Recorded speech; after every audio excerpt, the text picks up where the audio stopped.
길르앗 장로들과 함께 가니 백성이 그를 자기들의 머리와 장관을 삼은지라. 입다가 미스바에서 자기의 말을 다 여호와 앞에 아뢰니라. 아멘. 오늘 말씀의 제목은 누가 구원자가 되겠는가? 구원자의 자격은 무엇인가? 라는 주제로 말씀을 살펴보도록 하겠습니다. 이제 사사기도 21장인데요. 벌써 이제 10장을 지나고 11장이 이렇게 시작되어지는데요. 지금 이제 기드온의 사사 또 아비멜렉 스스로 왕이 되고자 했던 이 사사들을 살펴보았습니다. 기드온이 우리에게 주는 교훈은 내가 약한 그때의 곧 강함이라. 겸손하게 하나님 앞에 그 약함을 고백할 때 하나님께서 그를 붙들어서 쓰시는 그런 모습을 볼 수가 있습니다. 그런데 아비멜렉 같은 경우는 완전히 정반대예요. 자기 스스로 왕이 되고자 할 때, 교만할 때에 나중 결국의 결말은 심은 대로, 행한 대로, 뿌린 대로 거두게 되어지는 그런 모습들을 우리가 살펴보게 되어집니다. 10장에 이어서 이제 사사 돌라와 사사 야일이 이제 23년, 22년 동안, 그래서 45년 가까이 이제 평화스러운 그런 시대가 지나가고 다시 이 10장 6절을 보면 이스라엘 백성들이 여호와의 목전에서 악을 행하기 시작합니다. 그리고 하나의 신도 아니에요. 무려 7가지, 바알과 아세라, 암몬, 시돈, 여러 이방 민족들, 이 블레셋의 신들까지도 이렇게 섬기는 악을 행하게 되어질 때 하나님께서는 그들을 이 암몬 자손 또 블레셋 자손에게 팔아 넘기시게 됩니다. 이 팔아 넘긴다는 얘기는 값을 주고요, 돈을 받고 그 모든 어떤 소유권들, 그런 다스림, 통치권, 이 모든 것을 다 팔아 넘긴다라는 말씀이에요. 그런데 우리의 소유는 하나님의 소유가 되어야 되고 하나님의 손에 붙들린 하나님의 주권과 섭리 가운데 있을 때 이게 복이 되는데, 이걸 하나님께서 다른 이방 나라, 이방 신들에게 다 팔아서 넘겨주시는 그런 모습을 볼 수가 있게 되어집니다. 이제 이스라엘이 하나님께 부르짖어 기도하고 범죄하였음을 고백하게 되어지고요. 그리고 자기 가운데 이방신들을 제하여 버리고 이제 다시 하나님께로 돌아와서 회개하고 하나님을 섬기는 그런 신앙을 갖게 되어집니다.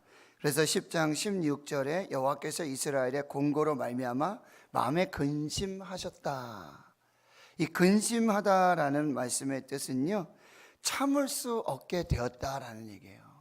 이건 뭐냐면은 이제 이 암몬과 블레셋에 의해 18년 동안이나 이제 고통과 괴로움과 이 곤고를 당하게 될 때, 그런데 그때 그 하나님은 침묵하시는 것이 아니라 그들의 아픔에 함께 하시고 동참하시고 그 이스라엘의 그런 괴로움에 정말 마음이 너무나 아프고 이제는 결국 참을 수 없게 되시는 그런 아버지의 마음, 이 탕자를 받아주시는, 탕자를 기다리시는, 탕자를 향한 뜨거운 사랑을 가지고 계셨던 이 아버지 하나님의 마음을 우리가 또 알게 되어지는 것이죠.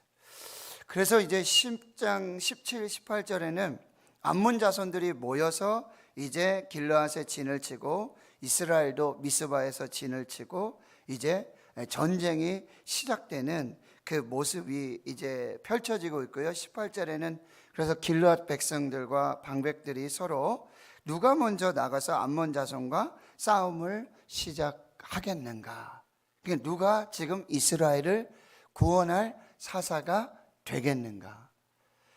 그러니까 여러분, 여기서 중요한 부분들은 지금 사사를 세우시는 과정이 지금 이방 족속이라든지 이방 나라들에 의해서 괴로움과 고통을 받게 될 때 누가 사사를 세우시냐면 하나님이 세우십니다.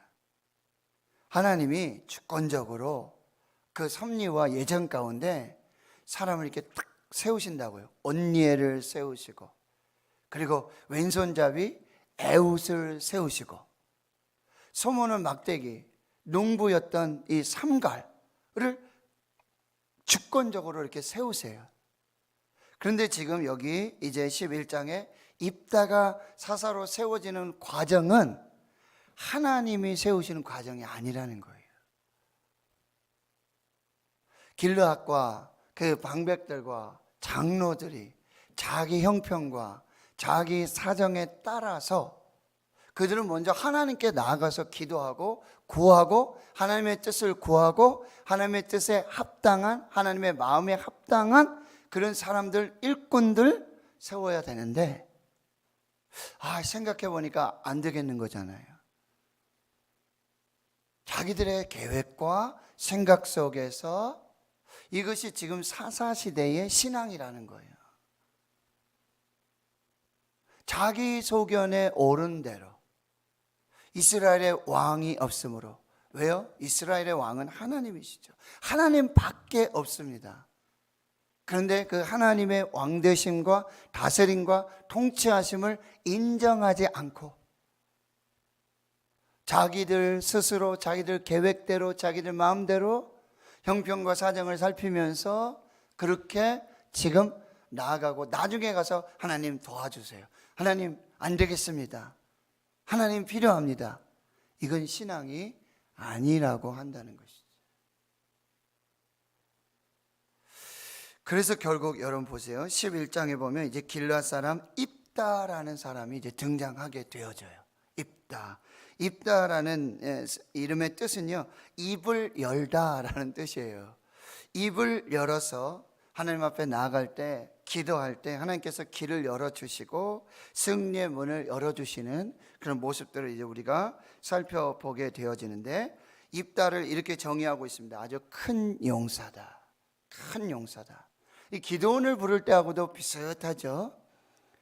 근데 기드온은 나는 므낫세 지파 중에 참 작은 자고 막내고 아무런 힘도 없고 지혜도 없습니다, 이제 사실 그랬는데, 이 입다는 사실 큰 용사예요. 이미 아주 전쟁을 잘하고요, 싸움을 잘하고요, 아주 굉장히 유능한 그런 사람인 것을 우리가 볼 수 있어요. 그런데 그와는 또 좀 아쉬운 점이 하나 있는데, 출신을 보면은 기생이 길르앗에게서 낳은 아들이었다. 길르앗은 이제 두 가지 의미인데요, 지역적 의미도 있지만 여기서는 사람입니다. 길르앗이라고 하는 사람에게는 이 정식 아내도 있었지만 첩이 있었다는 거예요. 기생이 있었다, 매춘부. 이것이 또한 지금 이스라엘 사사시대의 어떤 도덕적인 그런 형편과 상황을 보여주고 있어요. 길르앗 사람 입다가 큰 용사였어요. 그럼에도 불구하고 그의 출신은 기생이 낳은, 길르앗에게 낳은 그런 아들이었어요. 2절에 길르앗의 아내도 아들들을 많이 낳았어요. 아들들이 함께 자라게 되겠죠. 그러니까 입다를 이제 쫓아냅니다.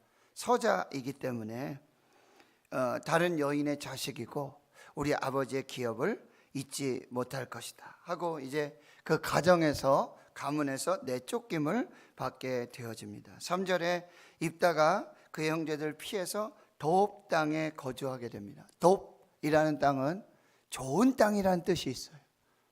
좋은 땅.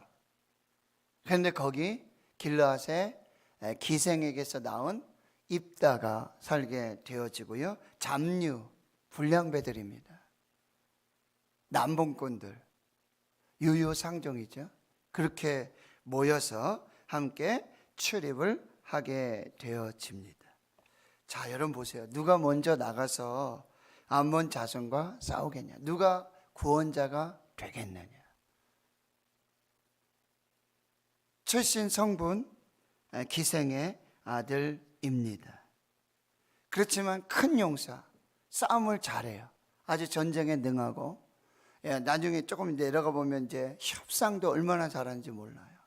아주 책략가입니다. 이 사람이 과연 이스라엘을 구원할 것인가?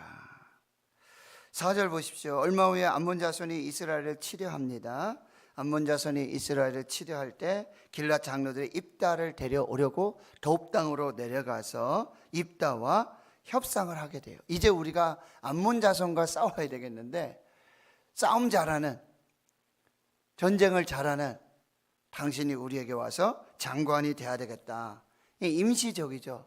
통치자가 되고 지도자가 되고 군대 사령관이 되어줄 것을 요청합니다. 그런데 7절에 입다가 이렇게 말하죠. 장로들에게, 너희가 전에 나를 미워하고 나를 내쫓고 아버지 집에서 쫓아냈는데 이제 너희들이 환난을 당한다고 해서 나를 지금 데려가려고 하느냐라고 하는 것이죠. 8절에 길르앗 장로들이 입다에게, 이제 우리가 당신을 찾아온 것은 우리와 함께 가서 암몬 자손과 싸우려 함이니 그리하면 당신이 우리 길르앗 모든 주민의 머리가 될 것입니다. 자, 어떻습니까? 네, 우리 제안을 한번 받아주겠습니까? 어떻게 하겠습니까? 당신의 어떤 출신이라든지 이런 거 다 상관없습니다. 당신의 재능을 보고 능력을 보고 우리가 왔습니다. 도와주십시오. 그리고 모든 어떤 통치권, 이 권력 다 주겠습니다. 어떻습니까? 한번 해보겠습니까? 라고 이렇게 제안을 하게 되어지는 것이죠. 자, 9절 보십시오. 입다가 길르앗 장로들에게 이렇게 말하죠. 너희가 나를 데리고 고향으로 돌아가서 암몬 자손과 싸우게 할 때 만일 여호와께서 그들을 내게 넘겨주시면 내가 과연 너희의 머리가 되겠느냐? 여기서 굉장히 중요한 단어가 나오는데, 이 입다가 여호와라고 하는 단어를 지금 꺼내고 있어요. 여호와 하나님이 함께 하셔서 승리케 해 주신다면, 암몬 자손을 이기게 해 주신다면 내가 너희들의 머리가 될 수 있겠느냐. 이 굉장히 신앙적인 어떤 발언이고 표현이고 그런 모습이라고 볼 수 있지만 사실은 하나님의 이름을 빙자한 거래예요. 협상입니다.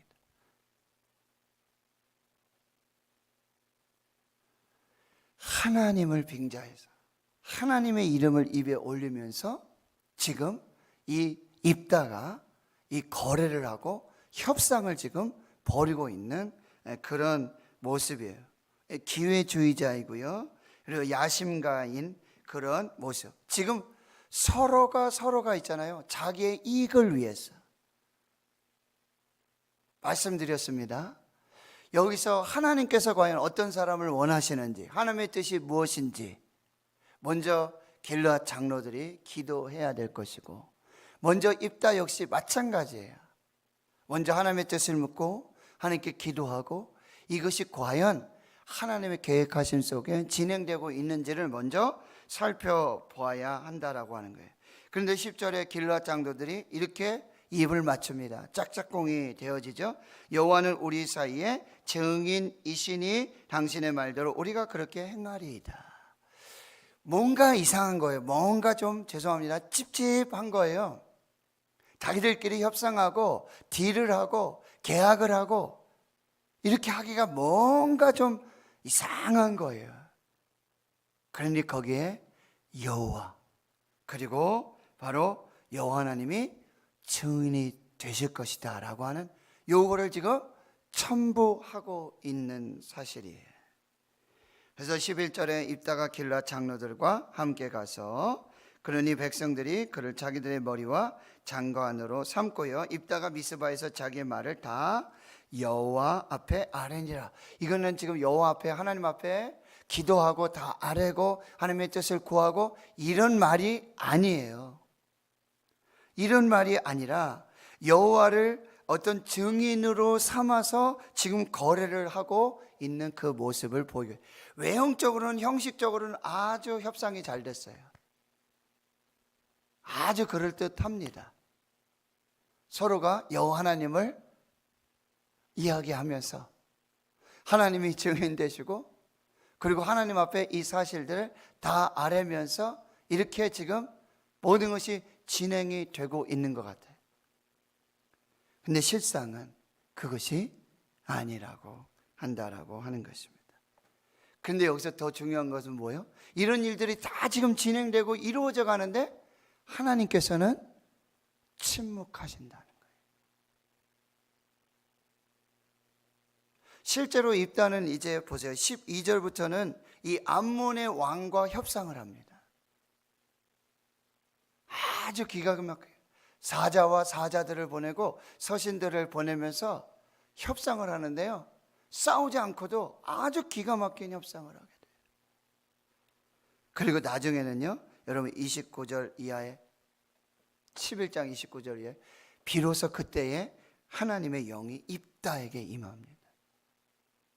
비로소 하나님이 또 개입하시게 되는데, 30절에는 이제 입다는 다시 하나님과 협상합니다. 하나님과 딜을 하는데 뭐예요? 이 싸움에서 이기고 가장 먼저 나를 영접하고 나를 맞이하는 그 사람은 뭐예요? 하나님께 제물로 드리겠습니다. 여러분, 사람과 사람은요, 협상을 할 수 있어요. 서로의 이익과 어떤 서로의 그런 계획이 맞으면 협상이 가능해요. 그런데 여러분, 중요한 것은 하나님과는 협상할 수 없어요. 하나님은 협상의 대상이 아닙니다. 하나님은 믿음의 대상이고 하나님께는 순종해야 하는 것이죠. 그럼에도 불구하고 지금 하나님께서는 침묵하고 계신다라고 하는 거예요. 다시 여러분 질문을 드려보세요. 누가 구원자가 될 수 있을까? 누가 사사가 될 수 있을까? 누가 하나님의 뜻에 맞는, 하나님의 섭리에 맞는 하나님의 사람으로 쓰임 받을 수 있을까? 싸움을 잘하는 사람? 협상을 잘하는 사람? 그럼에도 불구하고 이제 하나님은 입다를 사용하신다라고 하는 거예요. 그러니 하나님의 선택에는 어떤 제한이나 한계가 없어요. 출신이라든지 뭐 어떤 그런 부분들이 절대 성립될 수 없다라고 하는 거예요. 하나님이 주권적으로 하나님의 방식으로, 사람의 방식과는 다르게, 사람의 생각과는 다르게 선택하시고 하나님께서 지금 이 모든 일을 이루어 가신다라고. 하나님인 우리가 생각하는 것과는 전혀 다르게, 우리가 계획하고 우리가 기대하는 것과는 전혀 다른 방법으로 하나님이 사람을 택하시고 사람을 통해서 일하시고 하나님이 예정하신 구원을 이루어 가신다라고 하는 것을 우리가 잘 살펴봐야 한다는 거예요. 그리고 또 한 가지는, 여러분, 하나님을 정말 믿지 않고 하나님을 정말 신뢰하지 않고 정말 하나님 앞에 믿음으로 헌신하지 않으면서 하나님의 이름을 들먹이면서 하나님의 이름을 입에 올리면서 그렇게 하나님을 믿는 신앙인 척, 이런 신앙은 절대로 하나님을 기쁘시게 할 수 없다라고 하는 것입니다. 하나님을요, 어떤 필요에 따라서 그때 이렇게 도구로 쓰는 그런 신앙이 아니라 오직 하나님만을 믿고 하나님만 사랑하고 하나님이 가장 우선순위가 되는 그런 사람들은 어떤 사람이에요? 이렇게 사람을 찾아다니지 않아요. 사람의 방법을 찾지 않습니다. 뭐요? 가장 먼저 하나님께 나아가는 거죠. 하나님을 예배하는 것입니다. 그리고 하나님께 기도하고 하나님의 뜻을 분별하는 것입니다. 그때 하나님의 거룩한 역사들이 나타나게 되어진다라고 하는 것입니다. 우리가 겉으로 외모를 보고 어떤 그 사람의 달란트나 어떤 그 사람의 경력이라든지 그 사람의 스펙을 본다든지 이럴 경우가 너무 많아요. 우리가 다시 한번 하나님 앞에서 하나님의 뜻을 분별하고 하나님께 기도하면서 하나님께서 이루어 가시는 그 구원의 그 역사에 우리가 믿음으로 순종으로 잘 따라감으로 그 하나님의 영광을 함께 보고 누리는 그 역사가 있기를 주의 이름으로 축원합니다. 하나님 아버지, 감사합니다. 누가 사사가 될 수 있을 것인가? 누가 하나님이 쓰시고 하나님이 사용하시는 구원자가 될 수 있을까? 하나님, 사람들은 사람의 방법을 찾고 사람의 외모를 보고 그렇게 계획하여 나아갑니다. 먼저 자기 일들, 자기 계획들을 다 이루어 갑니다. 그리고 마지막에 가서 하나님의 이름을 들먹입니다. 하나님께서 제가 해 주십시오. 그러나 이것은 신앙이 아니고 이것은 믿음이 아닙니다. 하나님 아버지, 우리가 범사에 무슨 일이든 먼저 하나님께 기도하고 하나님의 뜻을 묻고 하나님의 계획과 섭리, 그 경영을 온전한 믿음으로 또 순종함으로 하나님과 함께 동행하는 그 믿음이 되게 주여 인도해 주시옵소서. 하나님이 쓰시는 사람은 싸움을 잘하는 사람도 아니고 전쟁에 능한 사람도 아니고 협상을 잘하는, 하나님마저도 협상의 대상으로 삼는 그 사람이 아니라 오직 하나님만 믿고 하나님만 신뢰하고 하나님의 뜻을 구하고 하나님께 쓰임받음을 기뻐하고 하나님의 은혜임을 감사하며 사는 그 사람, 하나님께서 쓰시는 줄 믿습니다. 주여, 우리 교회에 그런 일꾼들이 세워지게 주여 도와주시고 하나님 그렇게 사용하시는 그 역사를 통해서 우리 교회가 평안하여 든든히 세워지고 하나님의 나라가 이루어지며 하나님의 영광을 볼 수 있는 복된 역사를 허락해 주시옵소서. 이제는 우리 구주 예수 그리스도의 은혜와 하나님 아버지의 무한하신 사랑하심과 성령의 교통하심이 이제로부터 영원토록 함께 하시옵기를 간절히 축원하옵나이다. 아멘. 오늘 말씀을 또 마음에 새기시며 바이러스가 소멸되고 또